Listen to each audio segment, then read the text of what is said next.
nerima uang seperti itu saya, aduh, berderai air mata rasanya. Kan kawan ibu banyak yang nggak ada baju, ada anak-anak seperti anak-anak luar tuh anak kuliah saja itu.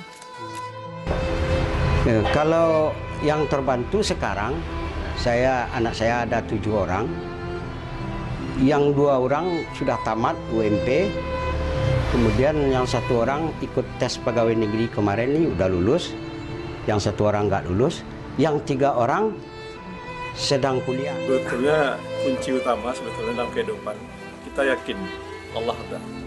Kebanyakan orang tidak yakin bahwa Allah sudah ada. Buktinya dalam memenuhi panggilan 5 waktu dia sering melengahkan, meremehkan. Malahan kadang tidak terlaksana.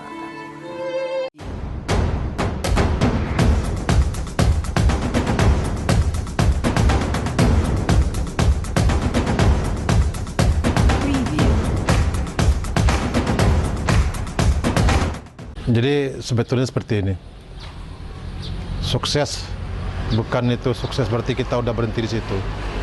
Sukses adalah perjalanan.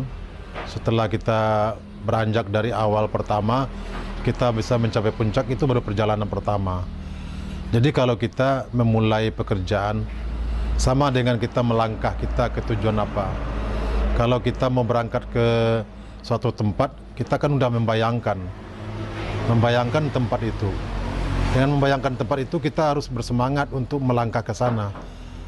Jadi sama dengan kita memulai usaha, bayangkan dulu sukses kita. Tapi kita harus sabar, jangan hanya seperti membalikan telapak tangan. Bayi yang baru lahir butuh banyak perawatan, banyak sensitifnya. Sama dengan tanaman juga baru berumur 1 sampai beberapa hari gitu, itu selalu sensitif dengan penyakit. Sama dengan usaha kita.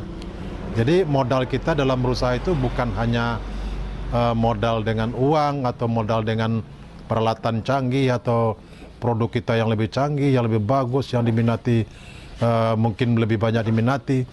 Tetapi bagaimana kita memanage pikiran kita ke depannya, itu usaha kita lebih maju.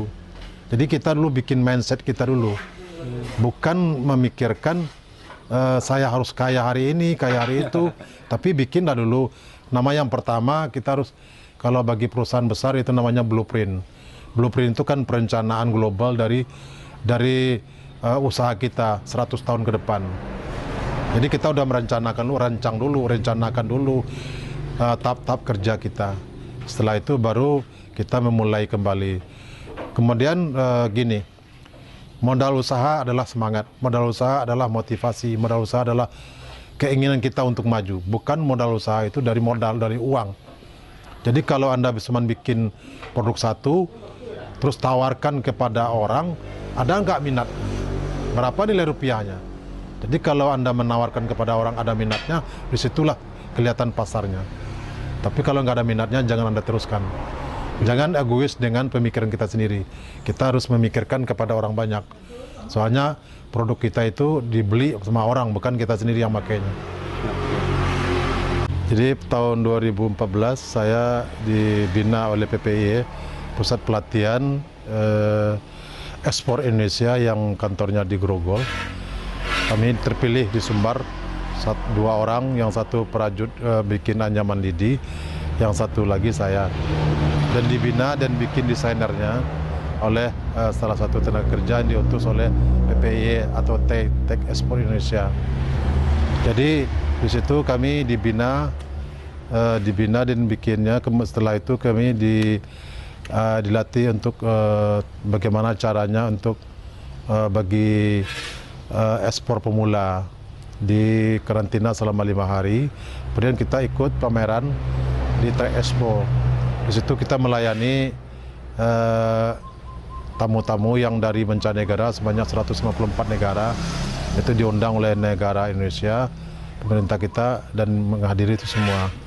Dan mereka melihat produk-produk saya dan dia tertarik, dan ada yang meninggalkan kartu nama untuk di follow up atau ditelepon balik, ada yang langsung minta. Cuman karena kuantiti saya atau banyak produk saya itu belum mencukupi dari kebutuhan yang kita ekspor, sebab dengan ukuran kontainer 40 feet itu banyaknya satu kontainer itu 1.200 lembar. Kalau untuk 20 feet itu 600 lembar. Jadi kalau pekerja saya baru bisa menyiapkan satu bulannya itu baru 50 sampai 75 lembar. Jadi masih jauh dengan permintaan itu. Harapan saya kalau bagi pemerintah bisa membantu saya atau investor yang bisa menanamkan modalnya untuk bisa memenuhi permintaan dengan membeli peralatan mesin-mesin yang lebih canggih. Contohnya mesinnya seperti apa, Pak? Ada mesin CNC yang dengan bekerja sendiri, ada mesin press yang lebih bagus, kemudian ada mesin gergaji, mesin pembelah, dan mesin-mesin profil yang lainnya supaya merapikannya. Jadi yang lebih saya butuhkan itu adalah 3 buah atau sampai 5 buah mesin CNC. Itu mengurangi tenaga kerja dan kecepatan kerja lebih tinggi. Kalau untuk bahan sama tempat kerja bagaimana sekarang, Pak? Nah, kalau seandainya kita dengan apa, mungkin kalau tempat kerja, kalau untuk kebutuhan hari ini sudah cukup. Tapi kalau dengan kedepannya itu kita harus menambah lagi ruangan kita atau tempat pekerja kita. Kalau bahan baku di Sumatera Barat ditumbuhi dengan pohon kelapa sebanyak 75.000 hektar. Alhamdulillah sekarang ini dari tahun 2008 orang mulai mengolah batang kelapa di Sumatera Barat sampai sekarang belum ada kendalanya. Dan itu pohon kelapa yang bagus untuk dijadikan tikar ini pohon kelapa seperti apa, Pak? Ya sebetulnya pohon kelapa itu kita nggak terikat dengan pohon kelapa yang apa, karena yang muda kita bikin untuk motif, ada yang putih, ada yang kuning, ada yang merah, ada yang hitam. Karena satu pohon kelapa itu memiliki warna atau motif itu ada 8 macam. Jadi kita manfaatkan itu sebagai motif untuk bukan rakit. Jadi motif tikar kita itu alami, bukan dibuat dengan cat. Kalau untuk tenaga kerja pada saat ini saya sudah memiliki tenaga kerja itu 15 orang. Kadang-kadang pekerja tambahan ada juga sekitar 1 sampai 5 orang setiap apa permintaan yang lagi mendesak. Jadi rata-rata pekerja kita sampai 15 sampai 20 orang. Nah, pada saat ini yang bekerja laki-laki sekitar 5 orang sampai 7 orang, perempuan sisanya. Berarti sekitar 10 sampai 15 orang perempuan. Apa beda perannya, Pak? Perannya kalau bagi laki-laki itu untuk mengolah kayu kecil-kecil dari yang besar menjadi kecil di mesin-mesin pengolahan. Kalau perempuan itu melubangi, membor dan merajut. Dan kemudian laki-laki lagi untuk finishing. Nah, itu tugasnya laki-laki. Kemudian adalah tenaga lepasnya seperti bagian kebersihan dan membawa kayu. Kemudian ada juga tenaga kerja kita yang untuk jadi sebagai reseller, menjual keliling di daerah Sumbar. Dan masih banyak teman-teman yang lain menjual kerjasama dengan kita melalui online.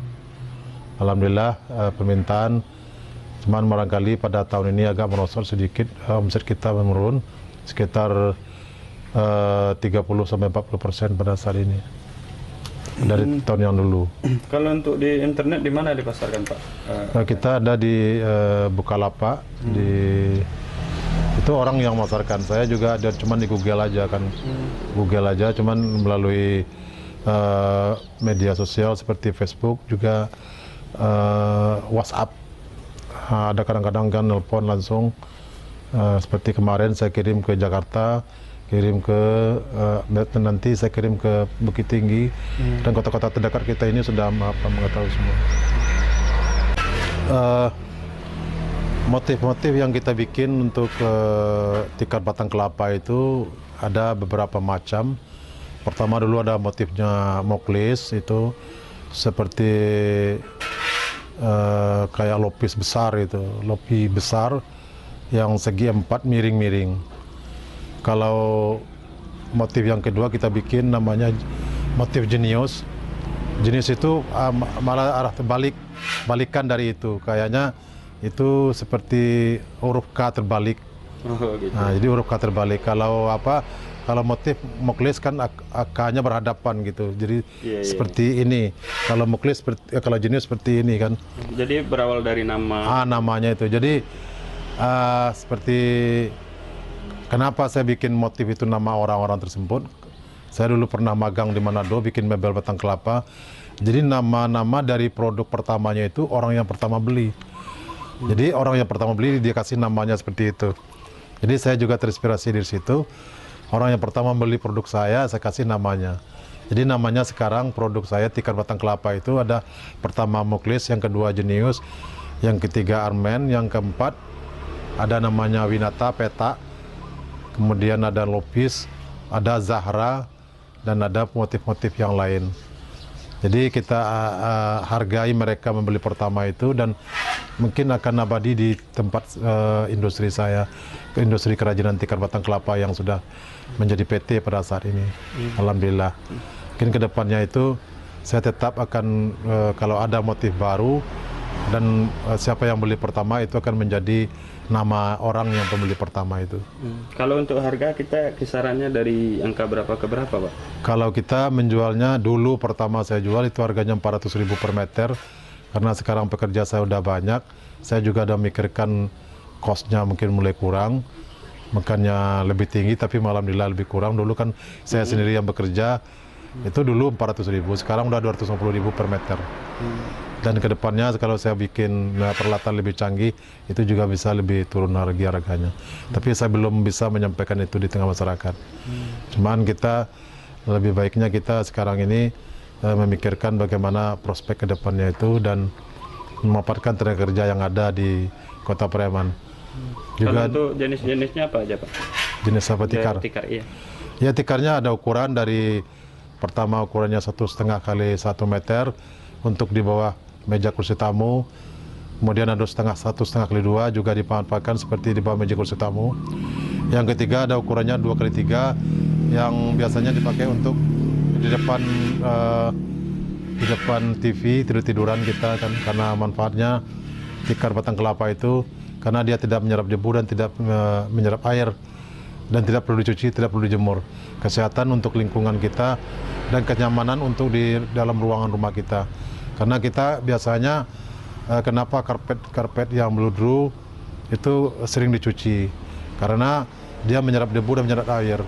Juga anak-anak kita atau baby kita bisa dapat penyakit batuk atau segala macam diakibatkan oleh adanya debu yang diserap itu. Insya Allah tikar batang kelapa tidak menyerap debu dan tidak menyerap air. Dan kesehatan kita, apalagi bagi lansia atau yang udah tua, itu sangat senang tidur di sana karena tidak terkontaminasi langsung dengan semen. Nah, harapannya ke depannya itu kesehatan ini bukan saya merekomendasikan dari dokter, tapi saya sendiri cuma mau merasakannya. Nah, mudah-mudahan ke depannya bisa bermanfaat.